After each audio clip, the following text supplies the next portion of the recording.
I made a PS1 style game in under a week, and here's how I did it. At first I needed some inspiration, so I opened my Steam library to find something.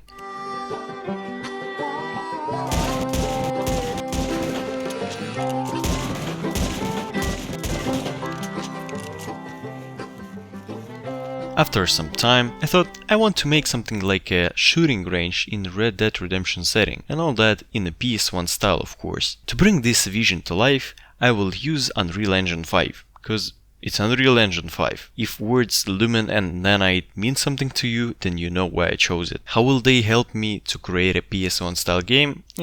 I don't know. And so I got to work. At first I need some model for a target obviously, so I'll quickly make one. Then figure out how to make a gun and some bullets for it. And here I got my first issue. I modified this Peacemaker model to fit the PS1 style, and it wouldn't fit. Not the size, not the collision. And I had no idea why. And that's not only my model. I thought maybe I'm the idiot. And I tried other models. Look at this one for example. But they all didn't work, except this one. But that's even better, so I did more coding to make this puppy work. But before we proceed, don't forget to subscribe for more awesome videos. And yes, I chose the PS1, yes, technically it's more like PSX aesthetics, as the PS1 is slightly different, but who cares? Yeah, not me. But anyway, I chose this style because it's really easy to make, believe it or not. To make that target model look realistic, I would have to spend a lot more time on it. And because it offers a charming retro vibe that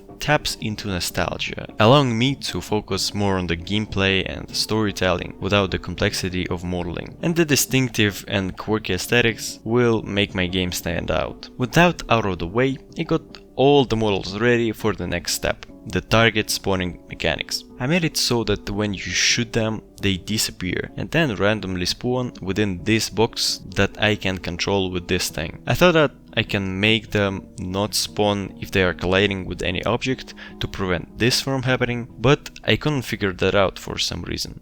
But you know what they say, it's not a bug, it's a feature. So let's just work around it to make this map work with this feature.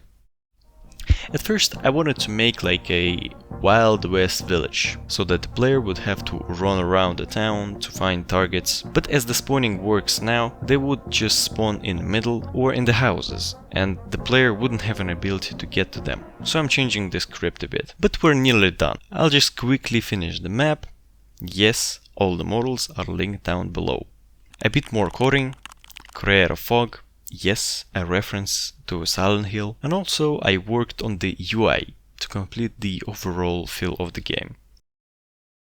That's it, the game is ready. I get that GTA arcade room vibes. I mean, even though it is ingenious, it still has that unique charm. So yeah, I'm happy with the result. Definitely, it can be better. But let's save that for part 2. But that's it for today. Like, subscribe, and bye-bye.